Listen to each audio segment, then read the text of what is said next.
இதுக்கப்புறம் சரகடி காசியில் என்ன நடக்க போகுதுன்னா மண்டபத்தில் வந்து கல்யாணம் நடந்துகிட்டு இருக்கு. அப்போ வந்து அங்கே இருக்கிறவங்களாம் சொல்லிட்டு இருக்காங்க, இந்த மாதிரி ஏற்கனவே கல்யாணம் ஆயிடுச்சு எங்களுக்கு, ரிஜிஸ்டர் ஆஃபீஸில் தான் பார்த்தோன்னே இவர் தானே அவருன்ற மாதிரிலாம் யாரும் பேசிகிட்டு இருக்காங்க. அப்போ முத்துக்காதையும் பட்டுருது. என்ன சொல்கிறீங்கன்னு கேட்கும்போது ரிஜிஸ்டர் ஆஃபீஸில் ஒரு பொண்ணு கூட ஒரு கல்யாணம் ஆனிச்சுன்ற மாதிரி சொல்கிறாங்க.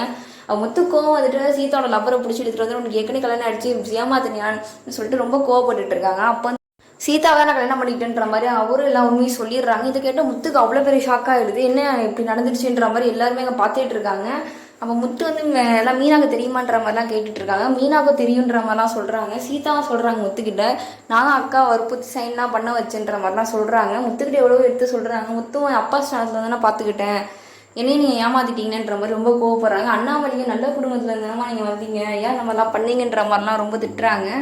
அங்கே இருக்குதான் சாக்குன்னு சொல்லிட்டு விஜயாவும் சண்டையை முட்டி விட்றாங்க, மீனா எப்படியாச்சும் அனுப்பிச்சி விடணுன்ற மாதிரி. முத்துக்கிட்ட வந்து பேசுகிறாங்க இந்த மாதிரி, மீனா இல்லை சீதா வந்து நாங்கள் ரிஜிஸ்டர் ஆஃபீஸ் தான் கல்யாணம் பண்ணி வச்சுட்டோம், இருந்தாலும் விட நான் சொல்லு தான் பார்த்தேன்ற மாதிரி சொல்கிறாங்க.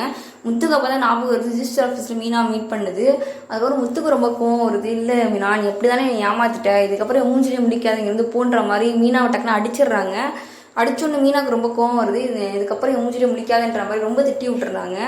அப்பா ஸ்தானத்துல நான் தானே பார்த்தேன், குடும்பத்தில் நான் தானே பார்த்தேன், ஏன் இந்த மாதிரி பண்ணுன்ற மாதிரி ரொம்ப கோவப்படுறாங்க. மீனாவும் ரொம்ப கோவம் வந்துருச்சு. மீனாவுக்கும் முத்து பேசின வார்த்தையெல்லாம் சொல்லிட்டு ரொம்ப கோவப்படுறாங்க. இதுக்கப்புறம் உங்க கூட நான் இருக்க மாட்டேன், நான் வீட்டோட வெளில போகிறேன்ற மாதிரி மீனாவும் போகிறாங்க. விஜயாவுக்கு ரொம்ப சந்தோஷமாக இருக்குது. முத்துவும் அப்புறம் கொஞ்சம் யோசிக்கிறாங்க, மீனா எங்கேருந்து போகிறான்னு சொல்லணும். அவ்வளோவா சொல்லி பார்த்துட்டு இருக்காங்க. அப்படிலாம் இல்லை முத்து, மீனா நீ விதம் வந்து தெரியலன்ற மாதிரி சொல்கிறாங்க. உனக்கும் மீனா தானே கல்யாணம் பண்ணி வச்சா, அதான் நீ அவளுக்கு சப்போர்ட் பண்ணி பேசுகிறேன்ற மாதிரிலாம் சொல்கிறாங்க. ரவி முடிஞ்ச அளவுக்கு பிரச்சனையை வரவிடாமல் பார்க்குறாங்க. ஆனால் முத்து வந்து மீனா வந்து அக்செப்ட் பண்ணிக்க மாட்டாங்க, நீ ஏமாத்திட்டேன்ற மாதிரி ரொம்ப கோவப்படுறாங்க. மீனாவும் இதுக்கப்புறம் நான் வீட்டுக்கு வர மாட்டேன்னு சொல்கிறாங்க. அதுக்கப்புறம் அங்கே சுற்றி இருக்கவங்களாம் சமாதானம் பண்ணி அப்புறம் வீட்டுக்கு அழைச்சிட்டு போயிடுறாங்க. மீனா பண்ணது தப்பு, முத்து பண்ணதான் ரைட்டுன்னு நினைக்கிறவங்க இந்த வீடியோ லைக் போடுங்க.